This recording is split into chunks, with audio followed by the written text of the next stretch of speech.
Death, be not proud, though some have called thee mighty and dreadful, for thou art not so. For those whom thinkst thou dost overthrow, die not, poor death, nor yet canst thou kill me. From rest and sleep, which but thy pictures be, much pleasure, then from thee much more must flow. And soonest our best men with thee to go, rest of their bones and soul's delivery.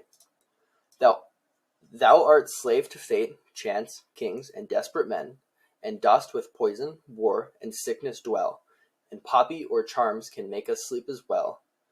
And better than thy stroke, why swell'st thou then? One short sleep past, we wake eternally, and death shall be no more. Death, thou shalt die. Hello. Today I will be discussing John Donne's Holy Sonnet 10, also known as Death, Be Not Proud. This poem is a powerful meditation on the nature of death, blending religious conviction with intellectual wit to challenge death's authority. Donne, a 17th century poet and cleric, wrote during an era deeply rooted in religious belief, yet his approach remains strikingly relevant. By personifying death and addressing it directly, Donne engages in a forceful argument, ultimately portraying death as powerless in the face of eternal life. John Donne was a prominent metaphysical poet known for his complex imagery and philosophical depth. Writing during a period of religious turmoil, his poetry often reflected his faith, salvation, and human condition.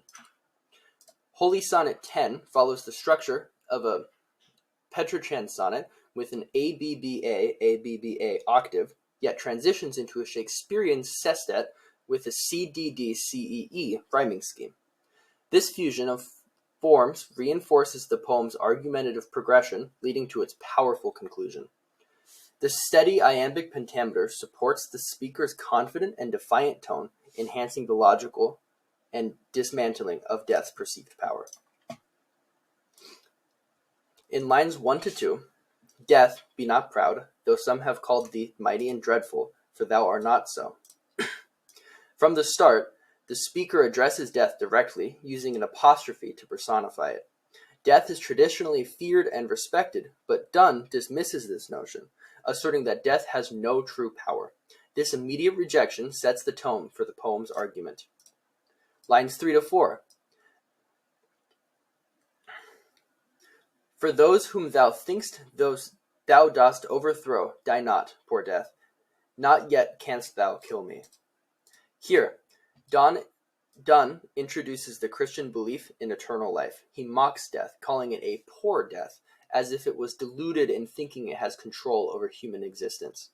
The phrase, nor yet canst thou kill me, suggests that while death physically may occur, the soul remains untouched. Lines 5 to 6. From rest and sleep, which by thy powers be much pleasure, then from thee much more must flow. Here, by comparing death to rest and sleep, Donne minimizes its severity. Sleep is a source of comfort and rejuvenation, and if death is merely an extended sleep, it should not be feared, but rather welcomed. Lines 7 to 8.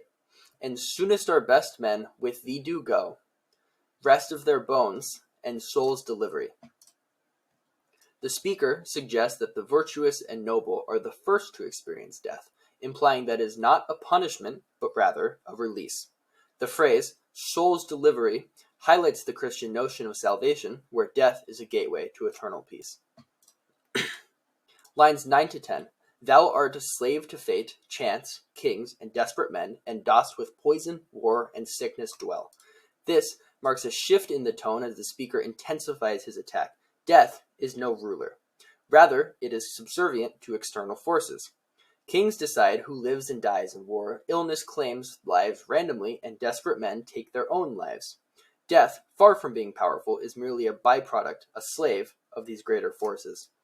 Lines 11 to 12.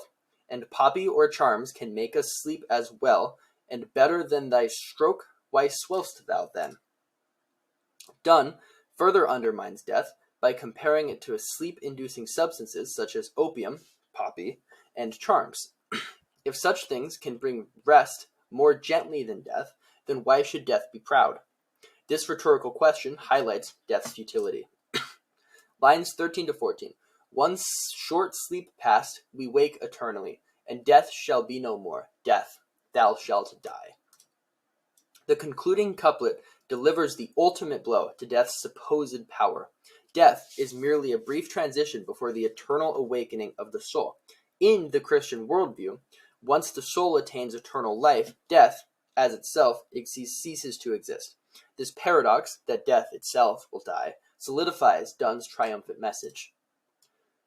The overarching themes of Holy Sonnet 10 include the powerlessness of death, the promise of eternal life, and the ultimate triumph of the soul. Donne's argument is not just theological, but deeply psychological. By dismantling death's authority, he offers solace to those who fear it. In conclusion, death, be not proud, is more than a meditation on mortality. It is a declaration of victory over fear and the unknown.